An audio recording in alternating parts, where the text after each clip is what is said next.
The night Orla Bevan nearly died in a boardroom that smelled of cedarwood and old money, she was wearing rubber gloves and carrying a mop. She had been working the late shift at Holt Meridian Tower for 3 years. 14 floors of glass and granite in downtown Toronto, the kind of building where the lobby flowers were replaced twice a week, and the cleaning staff used the freight elevator. Orla knew every corridor, every scuff mark on the marble, every executive who left their takeout containers right beside the recycling bin instead of inside it. She was 31 years old, heavy-set in the way that made people look through her rather than at her, and she was, by every reasonable measure, invisible. That was the thing about invisibility. People forgot you were there. She had pushed her cart off the freight elevator on the 42nd floor at 11:14 on a Thursday night in November, expecting to find the usual: empty offices, a few forgotten coffee cups, the faint ghost of someone's perfume. What she found instead were 12 black SUVs in the parking structure below, and, when she eased open the service door into the main corridor, the sound of voices that stopped her cold. Not raised voices, quiet ones. The quiet kind were always worse. The Holt Meridian Tower's 42nd floor belonged, in practice, to one man. Raphael Dusk had taken over his father's shipping conglomerate at 28 and had spent the 7 years since making it into something considerably more than a shipping conglomerate. Nobody discussed in print what the additional business consisted of, because the people who might have discussed it tended to develop a sudden preference for silence. In Toronto, in certain rooms, his name was said the way people said the word weather, not because they wanted to talk about it, but because ignoring it had consequences. Orla had cleaned his floor hundreds of times. She had straightened the chairs in his boardroom, wiped down the long obsidian table, emptied the crystal decanters of their residue. She had never met him. He was the kind of man who did not register cleaning staff, which meant she had, on 3 separate occasions, been in the same room as him while he was on the phone. She had learned, without meaning to, that he spoke French when he was being careful and English when he was being direct, and that he had a habit of cracking his knuckles once. Just once, before he made a decision he wasn't going to reverse. She knew things about Raphael Dusk the way she knew things about all of them, passively, accidentally, because no one thought to lower their voice around the woman with the mop. Tonight, there were men in the boardroom she had never seen before. Not Dusk's people. She knew Dusk's people. These men had a different quality of stillness, the kind that came from a different kind of training. She could see them through the narrow glass panel beside the boardroom door, and she pressed herself flat against the corridor wall, heart going loud and fast, the mop handle slick in her grip. She should have left, she knew that. She was going to leave. And then she heard what they were saying, and she couldn't. Orla had grown up in Sudbury in a household where her grandmother, born in Łódź, Poland, had refused on principle to speak anything but Polish at home. Her mother, who had married a man named Kevin Delaney from Timmins, compromised by teaching Orla both. At school, she'd picked up French because it was mandatory and discovered, inexplicably, that she was good at it. Not just passable but genuinely good, the kind of good that made her teachers look at her with faint suspicion. She'd added Mandarin in university, then Russian, because her best friend at the time had a grandmother who made tea in a samovar and told stories that Orla wanted to understand without translation. She had not done anything useful with any of it. She had a degree she couldn't afford to do much with, and she cleaned office buildings at night, and she had told herself for 3 years that she was saving up, that this was temporary, that she was between things. She was still between things. But tonight, standing against the wall of the 42nd floor of Holt Meridian Tower with rubber gloves on her hands and a mop she was afraid to let clatter against the baseboard, she heard the man at the head of the boardroom table say, in Russian, that the Toronto operation could burn, and they would take the ports by morning, and that anyone still breathing by 6 a.m. would be someone on their side. Raphael Dusk, she realized, did not speak Russian, and neither did any of the 4 men he had brought with him. She saw the moment it started to go wrong. Dusk's lead negotiator, a man she recognized as his chief counsel, a thin, careful man named Percival Oates, was nodding along to a translation being provided by the interpreter Dusk had brought in. The interpreter was saying something about revised terms and extended timelines and good faith. He was saying it with a straight face. He was saying it in English, carefully, while the man across the table said something entirely different in Russian. Ola understood both versions. The man speaking Russian, broad-shouldered, silver-haired, with the particular flatness behind the eyes that she associated with people who had made difficult decisions and stopped losing sleep over them, had just told his second-in-command, in an aside so casual it was almost insulting, that the interpreter was theirs, that Dusk's people had no idea, that by the time anyone figured out the contract terms, the ports would already be transferred. Thought, I should leave, she thought. I am going to leave right now, she thought.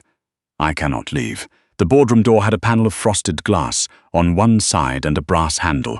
She looked at it for what felt like a very long time. Her cart was 3 feet away. Her phone was in her apron pocket. She could call. Who? The police? And say what? She could walk away and pretend she hadn't heard anything, and by morning Raphael Dusk would have signed away something he didn't know he was signing away, and whatever happened next would happen without her. She had lived her whole life without involving herself in things that weren't her concern. She pushed open the boardroom door. The room went silent in a way that was almost physical, like a changed-in air pressure.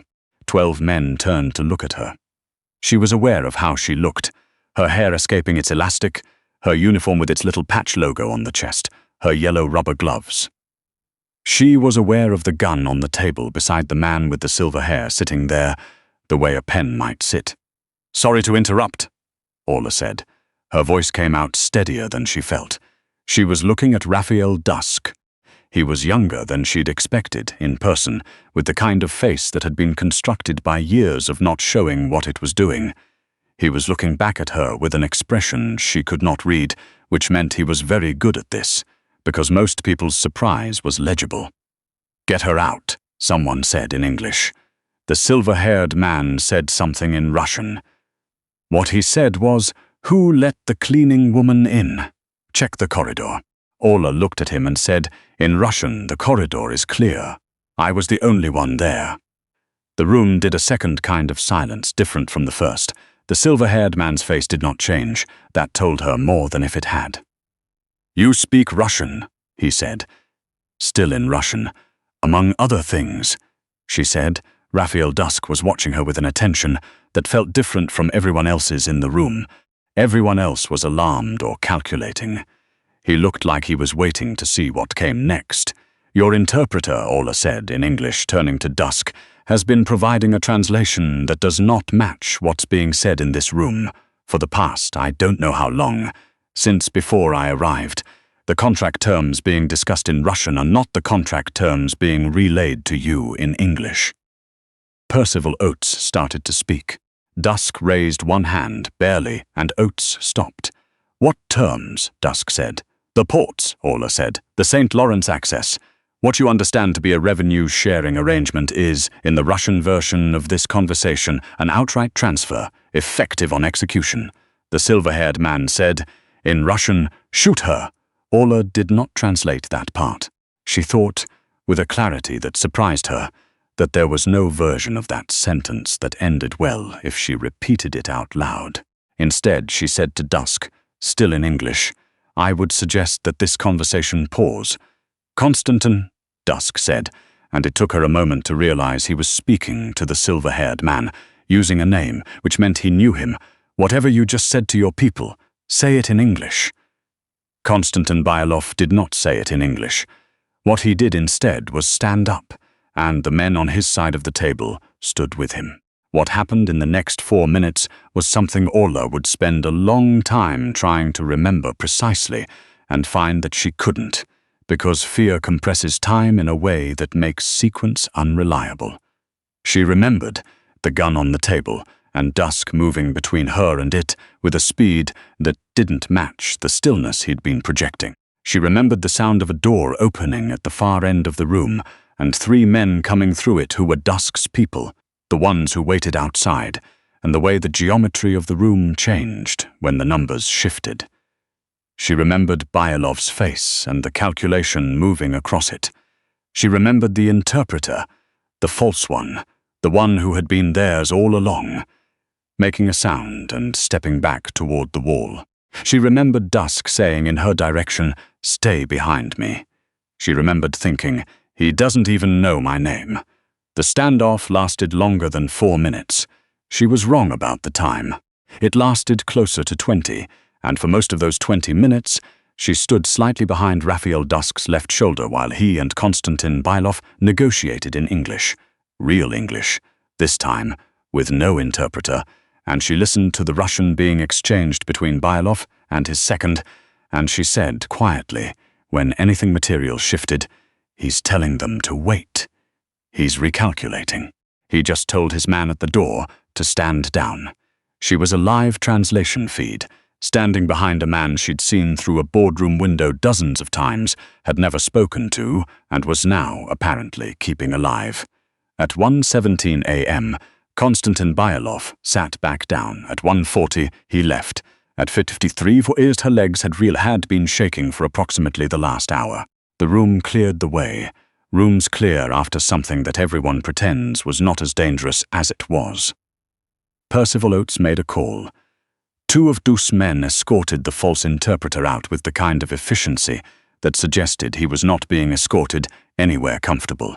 The remaining men drifted toward the far end of the room and spoke in low voices, and Orla stood where she had been standing and considered that her cart was still in the corridor and her shift technically ended at 2. "You should sit down," Dusk said. He was standing a few feet away, up close, without the buffer of a glass panel between them. He was less of a general impression and more of a person. He had a small cut along his jaw that she thought must have happened sometime in the last 20 minutes, and he didn't seem to have noticed it. "I'm fine," Orla said. "You're Irish," she said, and then, because that was an absurd thing to say, "I mean, I'm okay. I just need a minute." He pulled out a chair at the obsidian table, the same table she had wiped down hundreds of times, and set it behind her in a way that was not quite offering it and not quite insisting. She sat down because her legs were in fact not entirely cooperative. "How many languages?" he said. She looked at him. He wasn't being polite. He was genuinely asking, in the way of someone performing a calculation. 6 fluently, she said. Russian, Polish, French, Mandarin, English, and Portuguese. Conversational Italian and some Ukrainian to follow along. The Ukrainian is why you caught the aside he made to his second. Bylov's Ukrainian is old-fashioned, regional. But yes, Dusk was quiet for a moment. He had the kind of quiet that was not absence, it was waiting. "Why are you working nights on the 42nd floor of my building?" "Because the cleaning company I work for has a contract with your building," Orla said. "And the night shift pays $1.50 more. That's not what I'm asking." "I know it's not," she said. He didn't push it. She found that she appreciated that more than she expected to. "What's your name?" he said. "Orla," she said. "Orla Delaney." He was quiet again with that deliberate quality that made her feel she was being catalogued. "Orla Delaney," he said, as if testing the shape of it. "You saved a significant number of lives tonight, including mine," I translated, she said. "Your people did the rest. You walked into a room with armed men because you heard something you shouldn't have and decided to do something about it." "I almost didn't," she said, honestly. "I stood in the corridor for probably 2 full minutes and talked myself out of it 3 times first. But you came in. My grandmother always said that doing nothing is also a choice. She said it usually in Polish when I was trying to get out of something, so I've had 20 years to get annoyed about it, and it turns out she was right." Something moved in his expression that she could not name. It was not a smile. It was somewhere earlier than that, the thing that happened before a smile decided whether to become one. "Go home, Orla Delaney," he said. I'm going to need you back here tomorrow. I work Thursdays and Fridays on the 38th floor, she said. And I don't. I'm not. She stopped. I clean buildings. That's what I do. I have a meeting on Friday evening, he said. Polish delegation. I don't have anyone who speaks the dialect. She looked at him. He was perfectly serious. I'm not an interpreter, she said. You interpreted for the last 2 hours. That was an emergency. Friday may also be an emergency. Most of my meetings are. She wanted to say something sensible. She wanted to say that she wasn't qualified, that she didn't have a contract, that she couldn't just decide to be something different because a man with a gun on his boardroom table asked her to. She wanted to say that she was 31 years old and she cleaned floors for a living, and that was not a launching point for whatever he was suggesting. I'll think about it, she said. She did not go home. She finished her shift because she was not the kind of person who left a job half done, and because movement helped, and she needed to not think for a while. She vacuumed the offices on 38. She wiped down the kitchen counter in the break room, where someone had spilled coffee and left it. She took the freight elevator down and clocked out and stepped out onto King Street into the November cold and stood for a moment in the wind coming off the lake. The city was doing what Toronto does at 2:30 in the morning, which is the same thing it does at every other hour but quieter, continuing regardless. She took the subway home to Parkdale. She sat in a window seat and watched her own reflection in the dark glass and thought about the gun on the table and Raphael Dusk stepping between her and it before she had even registered that it was the thing to step between. She thought about the interpreter, carefully rendering one conversation into a completely different one, while everyone in the room believed him. She thought about all the things that move through the world undetected because people do not expect them to come from where they're coming from. She thought about her grandmother's voice saying, "Doing nothing is also a choice." She got home at 3:15. She set an alarm for 9 and did not expect to sleep. She slept. On Friday, she called into the cleaning company and said she wouldn't be in. She had not, up until the moment she picked up the phone, decided to do this.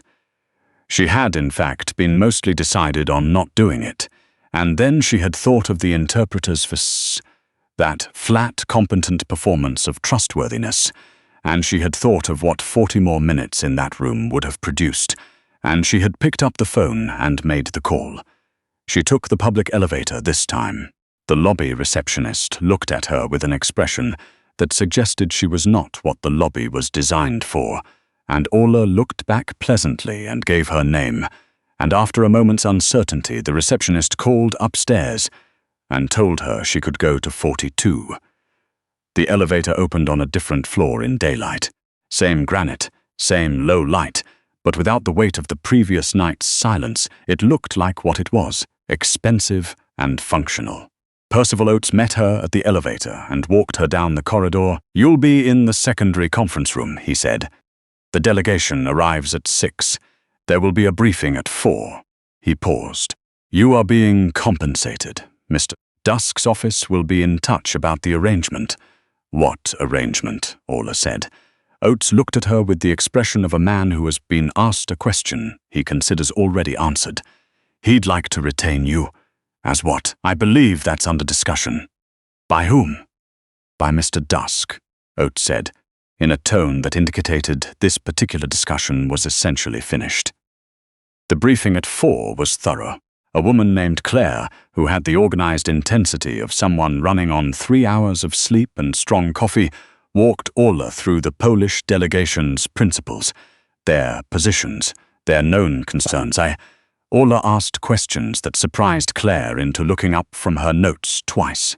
At 5:45 she was shown to a small room with a chair and a glass of water and told the delegation would be in the main boardroom and she would be in communication with Dusk's team directly. At 5:58, Raphael Dusk came into the room. He was in a different suit. He looked like he'd slept, unlike her, though she'd slept fine. She thought he might be the kind of person who did not read as tired, regardless of condition. He had a coffee and he set it on the table without offering it, and then looked like he'd thought about offering it and decided the moment had passed. "You came," he said. "I said I'd think about it. You also said you weren't an interpreter." "I'm not," Orla said. "But you needed someone, and I speak the dialect." And she stopped. "My grandmother would have said there was no point in having something if you didn't use it." She sounds like someone worth listening to. She was 78, and she still corrected my Polish grammar. You couldn't not listen to her. She wouldn't let you. That thing happened in his expression again, the same thing as 2 nights ago. The movement before a smile decided. "I'll be in the main room. You'll hear everything. If I'm being misled, tap twice on the transmitter or..." "Do you get misled a lot?" "I'm trying to..." Stop, but Polish meeting was not, in the end, an emergency. It was something almost more interesting, being quietly tangled by a single phrase that the Polish delegation's English-speaking liaison was rendering, in good faith, slightly incorrectly. Not deceptively, just wrong. A shipping term that had a specific legal meaning in the Polish context, and a different one in Canadian maritime law, and no one in the room knew enough about both to catch it. Orla caught it in the first 20 minutes. She tapped once on the transmitter, which she had decided meant pay attention. She heard Dusk pause. She heard him redirect. He didn't know what she'd caught. He just knew she'd flagged something, and he found a way to slow the room down and return to the clause in question. And she heard the moment the liaison realized the problem and the mild chaos of everyone on the Polish side suddenly talking at once in a language none of Dusk's people could follow. She said clearly and evenly into the transmitter, "They're realizing they've been working from a mistranslation in their own documents. It's not your error, it's theirs. Give them 10 minutes. She heard Dusk a moment later, suggesting a short break. They took 15. When they came back, the clause was rewritten. The room had a different quality, something relieved about it, something cautiously warm, the feeling of a problem that had been found before it became permanent. At 8:32, both parties signed. At 8:50, Raphael Dusk knocked once on the small room's door and opened it. He was not quite smiling. He was doing the thing before it. "Mistranslation in their own documents," he said. "It happens more than people think," Orla said, "especially with technical language crossing legal contexts. Things get assumed instead of checked. You found it in 20 minutes. I was listening for it. Most people aren't." She looked at him. She was tired, suddenly. Not unhappy, but tired, the way you got when adrenaline finished moving through you and left the ordinary evening behind. "I should go," she said. "I have a shift tomorrow morning. Early, different building." "You don't have to keep doing that," Dusk said. "The shift, working nights in other people's buildings." She picked up her jacket from the chair. She was aware, as she had been in small moments all evening, of the way this room looked with her in it. The way she had always been aware in every room of the mismatch between what she looked like and where she was. The uniform was gone tonight, but not the feeling. She was wearing a cardigan and good trousers and her nicest boots, and she was still, somehow, the person whose presence required an explanation. She had spent a long time being that person. She had spent a long time deciding it was fine. "I appreciate it," she said. "The offer, I do. But I don't know you, and you don't know me, and what happened Thursday night was..." She searched for it. It was something, but that's not a reason to... "Come back on Monday," he said. 8 o'clock. I have a situation in French. After that you can decide..." "What kind of situation?" "The kind where my previous assumptions about who I could trust have been significantly revised." She looked at him for a moment. He was not, she thought, a man who said things he didn't mean. Not because he was especially virtuous, but because he was too precise for it. He said exactly what he needed to say, and nothing that wasn't structural. "I'll think about Monday," she said. She meant yes. She took the elevator down, the public one, and walked out through the lobby where the receptionist looked at her again, with a different expression than the one she'd come in with, and stepped out onto King Street, and the November cold hit her the same way it had 2 nights ago, and the city was doing the same thing the city always did. She took the subway home to Parkdale. This time, she didn't watch her reflection. She looked at the other people in the car. A man with a grocery bag, a teenager with headphones, a woman about her mother's 8 and a coat that needed replacing, and she thought about what it meant to be useful, what it meant to have something that no one knew you had, what it meant to finally stop keeping it to yourself. Her grandmother had said, "A language is not just words. It is a room that other people cannot enter, and you can choose to let them in or not." She'd been keeping the rooms locked for a long time. On Monday, she went back at 8 o'clock. She did not bring the mop.